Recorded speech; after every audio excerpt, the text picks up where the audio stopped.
2004 నుంచి 2009 వరకు ఉన్నటువంటి వైఎస్ఆర్ గారు ముఖ్యమంత్రిగా ఉన్నప్పుడు తెలంగాణ యూనివర్సిటీ కామారెడ్డిలో తీసుకొచ్చే దమ్ము తెలివి లేదు ఈయన. అది కొత్తగా డిచ్పల్లిలో పెట్టాల్సిన పరిస్థితి వచ్చింది.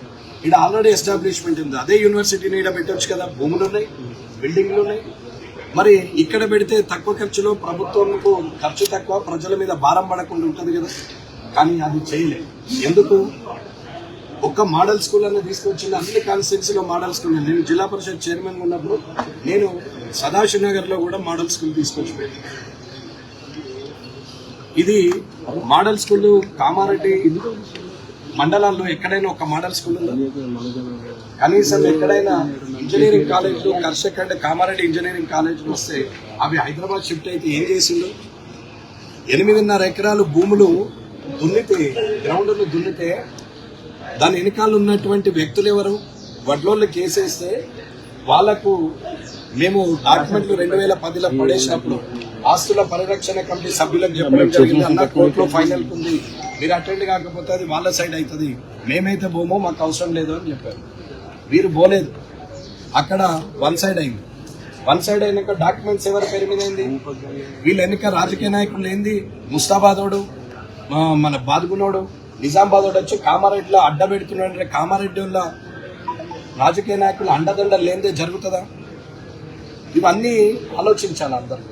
కాబట్టి ఈరోజు కలెక్టర్ గారు సానుకూలంగా స్పందించారు. వారం 10 రోజుల లోపల డీటెయిల్స్ అన్ని ఇస్తామని చెప్పారు. కాబట్టి ఆయన మీద నాకు నమ్మకం ఉంది.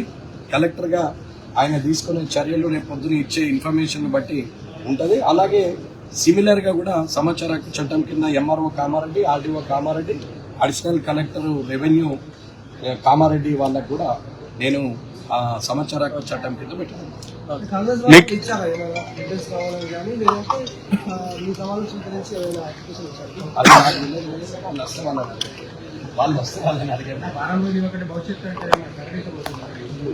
Next plan sir, next plan భవిష్యత్ కార్యాచరణ ఇది ఏమన్నా ప్రజలకు ఉపయోగపడే పని అన్నా మంచి మనిషి పనిని పెట్టుకుని వాడు రాజకీయం చేస్తున్నా, నేను రాజకీయం చేస్తాను అంటే మీ మీద ఆరోపణలు చేశారు కదా. ఆరోపణలు కావాలి. ఆరోపణలు ఇప్పుడు సందర్భాలని నిజ నిజాలు నిగ్గుదించాలని కలెక్టర్. తప్పు చేసినోడు ఆర్టీఐ కింద పెట్టాడు, అవతలోడు ఆర్టీఐ కింద పెడితే వీడు ఆపుతాడు. అర్థమైందా? తప్పు చేసినోడు ఆర్టీఐ కింద పెట్టాడు. ఒకవేళ తప్పు చేసినోడు ఎవడన్నా ఎదుటోడు ఆర్టీఐ కింద పెట్టి ఆపుకుంటాడు.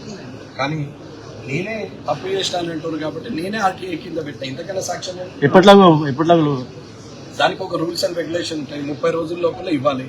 మాక్సిమం 30 రోజులు, వారంలో ఇవ్వచ్చు, 10 రోజులు ఇవ్వచ్చు, 30 days. మళ్ళీ ఆ రికార్డ్స్ తోటి మీడియా ముందు వస్తారు సార్. ఎందుకు? కలెక్టర్ ఆర్డీఓ వాళ్ళు ఏం చేస్తారు? వాళ్ళే చూపెడతారు కదా. అన్యక్రాంతం ఏం కాలేదు, ప్రతిదీ కూడా ఒక్క గజం కూడా ఏం కాలేదు, అన్ని కూడా అలొకేషన్ అయిందని లెటర్ తో సహా మీకు ప్రెస్ నోట్ రిలీజ్ చేస్తారు. అంటే క్యాంప్ ఆఫీస్ మీద దాడి జరిగింది అనేది వస్తున్నారు.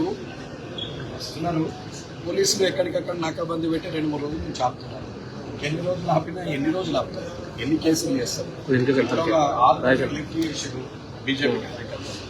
మరి వెంకటరమణారెడ్డి గారినేమో రిక్వెస్ట్ చేసి ల్యాండ్ ఆర్డర్ ప్రాబ్లం ఉంది, బాన్సాడది కొంచెం కోఆపరేట్ చేయండి అని అంటే నేను ఆలోచన చేసి ల్యాండ్ ఆర్డర్ ఉంది కదా అని చెప్పి బయటకు వస్తా అంటే వద్దని నన్ను ఆపేసాను. మరి వాళ్ళందరినీ ఎందుకు వదిలేదు? కుక్కలన్నీ రోడ్డు మీద ఎందుకు వదిలేరా? మురుసుకుంటే తిరుగుతున్నాయని వాటిని అరెస్ట్ చేయొచ్చు కదా.